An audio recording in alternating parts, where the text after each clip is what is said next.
Rubber বুলেটের নাম শুনে নাই এমন মানুষ অন্তত 2024 সালে আর পাওয়া যাবে না। কিন্তু রাবার বুলেট আসলে কি জিনিস? এটা কি রাবার দিয়ে বানানো বুলেট? তাহলে এই বুলেটে মানুষ মরে কিভাবে? আজকে এই সকল প্রশ্নের উত্তর দেব এই ভিডিওতে। ওকে, তাহলে আর কথা না বাড়িয়ে চলুন মূল ভিডিওতে যাই। Just hit the subscribe button and let's গো।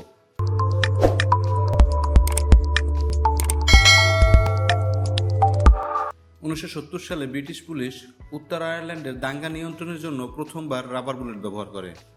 তারপর এটি এখন ধীরে ধীরে সমগ্র পৃথিবীতে ব্যবহার হয়ে আসছে। এটি সাধারণত দাঙ্গা এবং আন্দোলনে ছত্রভঙ্গ করতে ব্যবহার করা হয়। রাবার বুলেট নাম শুনলে মনে হয় এটা হয়তো রাবারের তৈরি বুলেট। আসলে এমনটা না। পৃথিবীর বিভিন্ন দেশে বিভিন্ন ধরনের রাবার বুলেট ব্যবহার করা হয়। কোনোটা আছে রাবারের হালকা প্রাচীরের ভিতর শক্ত পদার্থ থাকে, যেমন সিলিকা, বেরিয়াম সালফেট ইত্যাদি। আমাদের দেশে যে রাবার বুলেট ব্যবহার করা হয় এইগুলো সবচেয়ে ভয়ঙ্কর। এগুলোর বাইরে থেকে প্লাস্টিকের আবরণ, ভিতরে থাকে বেয়ারিংয়ের বলের মতো অনেকগুলো স্টিলের ছোট বল এবং বারুদ। যখন এইগুলো ফায়ার করা হয় তখন বারুদের কারণে ওই স্টিলের ছোট বলগুলো প্রচণ্ড গতিতে সামনের দিকে ধাবমান হয়। সাধারণত এইগুলোর আঘাতে কেউ মারা যায় না, ব্যথা পায়, আহত হয় এবং অনেক সময় চোখে লেগে চোখ অন্ধ হয়ে যেতে পারে। তবে হ্যাঁ, খুব কাছ থেকে মারলে মানুষ মারা যেতে পারে।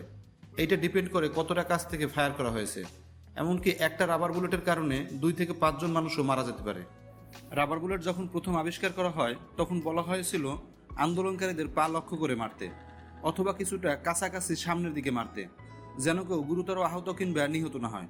শুধুমাত্র ভয় দেখানো এবং ব্যথা দেওয়াই ছিল এটার প্রধান উদ্দেশ্য। কিন্তু পরবর্তীতে বিভিন্ন দেশ এটাকে অযাচিতভাবে ব্যবহার করে আসছে, যেটা খুবই ন্যাক্কারজনক। বিশেষ করে 5 আগস্ট পর্যন্ত হাসিনা সরকারের পুলিশ যেভাবে রাবার বুলেট ব্যবহার করেছে সেটা অমানবিক। ওকে বন্ধুরা, এই ছিল মিলিটারি অ্যান্ড ইন্টেলিজেন্স চ্যানেলের আজকের পরিবেশনা। পরবর্তী ভিডিও দেখার আমন্ত্রণ জানিয়ে বিদায় নিচ্ছি। আল্লাহ হাফেজ।